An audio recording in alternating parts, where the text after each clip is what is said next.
Dalma Oliveira, boa noite, Jorge Nicolau, tudo bem com você? Sim. Não acha que o Matheus Pereira do Cruzeiro, toda vez que tem jogo importante, ele se esconde? Qual o melhor se mostra um jogador pequeno, não é decisivo? Dalma, por exemplo, Cruzeiro e Boca, jogo para mim super importante, Libertadores da América, os dois favoritos do grupo. O Matheus Pereira arrebentou no jogo, inclusive a imprensa argentina o elogiando pra caramba, né? No jogo contra o Galo, não só o Matheus Pereira, mas todo o time do Cruzeiro jogou bastante abaixo, tá? Frederico Fonseca, você acha que o Cruzeiro poderia contratar o Montoro e o Barbosa do Botafogo ou foram só boatos? Cara, o Barbosa, não dá para dizer que houve uma insistência, mas o Arthur Jorge sugeriu. Mas a verdade é que o Palmeiras já tinha avançado na contratação, 20 milhões de reais, o Cruzeiro considerou a pedida muito alta e meio que descartou a negociação. Sobre o Montoro, confesso que eu não tinha ouvido falar. Deixa eu ver quantos jogos o Montoro tem. Esse é um ponto importante. Toda vez que você vê especulação sobre algum atleta para o seu time para julho, a primeira coisa que você tem que ver é o número de jogos que ele já disputou no Brasileiro. Por exemplo, o Montoro tem 11. Isso significa que ele pode jogar só mais uma partida antes de uma eventual transferência, tá? Porque você sabe, quem jogou 13 partidas fica impedido de jogar por outro clube brasileiro. Por exemplo, o Danilo, que está sendo especulado no Palmeiras e no Flamengo, já tem 11 jogos no Botafogo. Assim como o Montoro pode entrar em campo só mais uma vez, tá? Você sabe alguma coisa sobre contratações no Cruzeiro? Frederico Fonseca, são 5 alvos do Cruzeiro para metade do ano. Um lateral esquerdo, um goleiro dos sonhos é o John, um zagueiro, a negociação no momento é com o Igor Júlio, um volante, o Gregory do Al Rayyan, e uma ponta que especulam que pode ser o Luiz Henrique, acho difícil, por conta das cifras, o Zenit pede 40 milhões de euros. O Wallace, volante do Cruzeiro, pode ir para o São Paulo. Levi, o Wallace ganha R$1.200.000 por mês. E não consegue jogar com a camisa do Cruzeiro, tá? Vamos juntos com as quentes do dia neste domingo. Depois da derrota no Clássico, um domingo ainda de cabeça inchada por parte do torcedor do Cruzeiro. Cruzeiro voltando a ficar muito perto da zona de rebaixamento na Série A do Brasileiro. E em termos de Campeonato Brasileiro, vai enfrentar no outro sábado a equipe do Bahia. Só que agora o foco é a Copa Libertadores da América. E o Cruzeiro vai encarar a equipe da Católica, que empatou neste domingo com a Universidade Concepción pela Copa da Liga no Chile, e a Católica preservou os seus principais jogadores, pensando justamente no compromisso diante do Cruzeiro na quarta-feira. Lembrando que é jogo com campo sintético na Claro Arena, o estádio da equipe da Universidade Católica. E é lá que o Cruzeiro terá a grande missão. Não pode pensar em hipótese alguma em derrota, porque aí o Cruzeiro ficaria em uma situação muito complicada, faltando 2 rodadas para terminar a fase de grupos da Copa Libertadores. Virou o jogo mais do que decisivo, principalmente com essa questão do confronto direto. O Cruzeiro treina nesta segunda-feira pela manhã e à tarde já viaja para o Chile. Na terça-feira vai fechar a preparação em Santiago e na quarta joga diante da equipe da Católica. Lembrando que esse jogo será 11 horas da noite no horário do Brasil, 10 horas da noite no horário do Chile, 1 hora a menos em Santiago, e o Cruzeiro então tendo esse desafio importante diante da equipe da Católica. Não tem nenhum problema de suspensão para este compromisso, e aí o técnico Arthur Jorge, se quiser, pode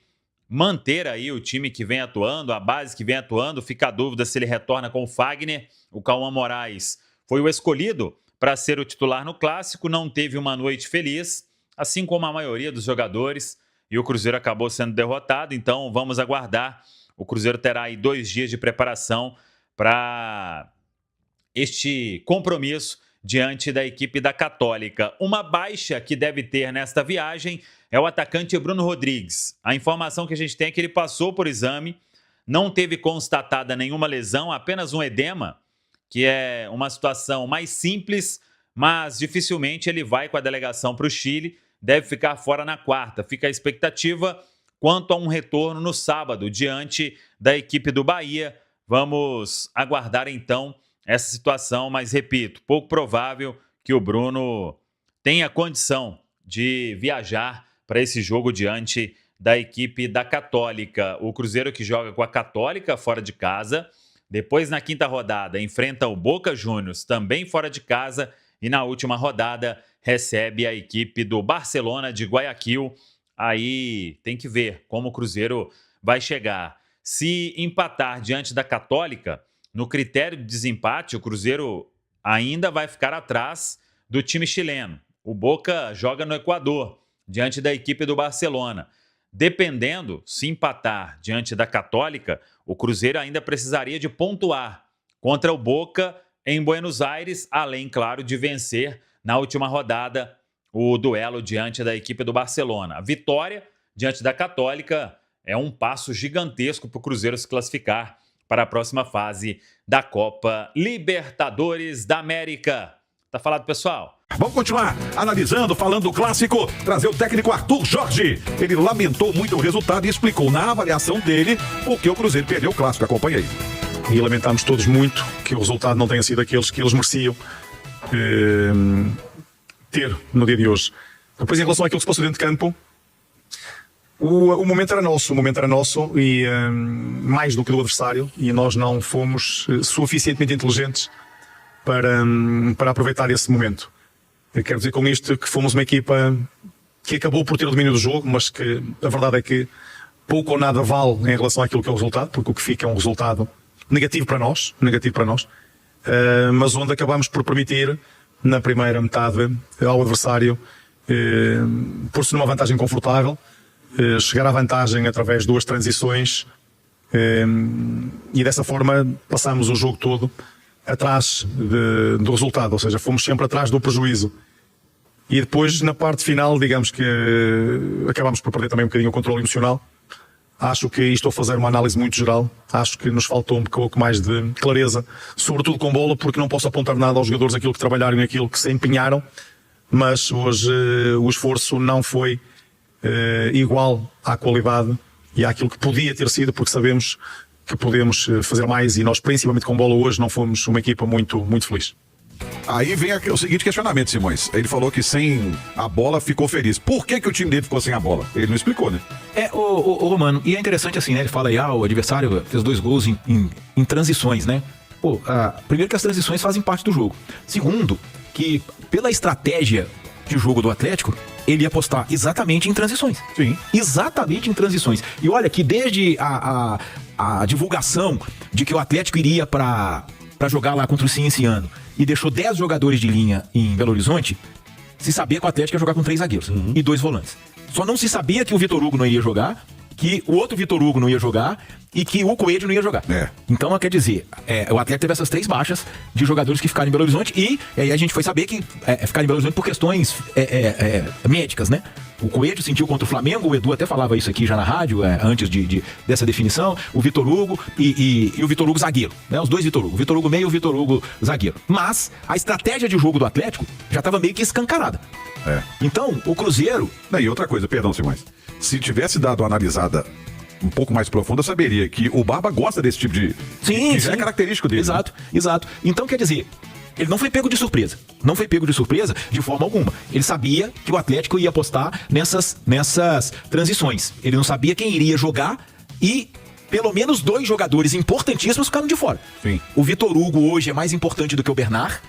Sem dúvida nenhuma. E o Coelho hoje é mais importante que o Minda. O Minda está iniciando a história dele no Atlético e pode até num futuro próximo superar o Coelho, porque eu acho até que tecnicamente ele tem mais bola do que o Coelho, principalmente para exercer essa função de lado de campo. Mas hoje, com o cenário que a gente tem do início da temporada até agora, o Coelho é mais importante.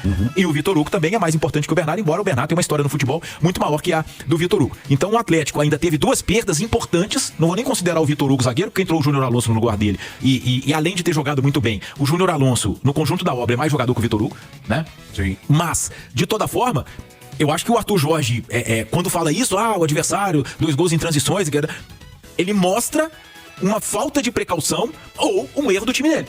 Porque o adversário estava armado para jogar assim. E ele não se preparou para isso. A Nath até colocou a questão do Fagner, que sem dúvida marca, tem mais experiência do que o Cauã, mas a gente não sabe em que ponto físico estão esses jogadores do Cruzeiro, porque o Arthur Jorge está botando basicamente o mesmo time, quarta domingo. O time que jogou ontem é basicamente o que jogou contra o Boca, na terça-feira no Mineirão, embora o período seja razoável de descanso, mas é o mesmo time, e provavelmente quase o mesmo time que vai jogar contra a Católica na quarta-feira lá em Santiago. Então a gente não sabe fisicamente como estão esses jogadores do Cruzeiro, porque a rotatividade está sendo pequena. Mas, de toda forma, na minha visão, o Cruzeiro não estava preparado para lidar com essa estratégia do Atlético. Eu acho que isso ficou muito comprovado com os contra-ataques do adversário. E aí vai num outro ponto. Eu acho que quando ele começou, tira Cauã para colocar Vídea Real, aí vai colocando atacante, empilhando atacante. Aí isso para mim é um desespero apoiado no equívoco. É um desespero apoiado num equívoco, porque o Cruzeiro chegou a ter 5 atacantes em campo. Foi. Chegou a ter Arroio e Caio Jorge, que foram os dois que iniciaram. O Vídea Real entrou ainda no primeiro tempo. E entraram o Wanderson. Eu não lembro se entrou. Eu vou até olhar aqui se algum deles entrou no lugar do Arroio. O Wanderson e o Bruno Rodrigues. Mas, de toda forma, o Cruzeiro ficou empilhado de atacante. O Arroio Wanderson saiu. entrou no lugar do Christian e o Bruno Rodrigues no lugar do Lucas Romero. Então o Cruzeiro chegou a ter ao mesmo tempo 5 atacantes. 5 atacantes. Como que vai chegar na área e fazer gol? Como que vai chegar na área e fazer gol? Tendo zagueiro e atacante. Isso não existe. Então era jogo pra ele pensar em que o Matheus Henrique entrou razoavelmente. É muito difícil a gente falar bem, porque assim, o Gerson foi o melhor do Cruzeiro. Mas é muito longe do que é o Gerson, porque o Cruzeiro foi totalmente encaixotado pelo Atlético. Foi engolido pelo Atlético no jogo de ontem. Mas de toda forma, era jogo pra ele tentar articulação. Ele encheu o time de atacante e isso tá longe de ser a melhor estratégia para você vencer um time que tá com a linha baixa, que tá com muitos zagueiros e que mais do que isso, que tá jogando bem. E a Nath falou um negócio interessante com relação à entrada do Fagner, porque mesmo que se a gente parar para analisar, ele colocou, o Atlético não tem um Coelho, vai o Cauã. Mas se tá o Coelho, seria fundamental ter um Fagner ali, porque o Coelho joga naquela posição, naquela faixa de campo, e é até então o jogador o atacante mais efetivo do Atlético. Fala pessoal, estamos aí com atualizações importantes do Cruzeiro. Se inscreva e ative o sininho para receber mais atualizações da Raposa todos os dias. Deixe seu like que é muito importante para o crescimento do canal. Utilize o espaço aqui embaixo para registrar sua opinião. Ficamos por aqui com mais esse giro de notícias. Um abraço e até o próximo vídeo.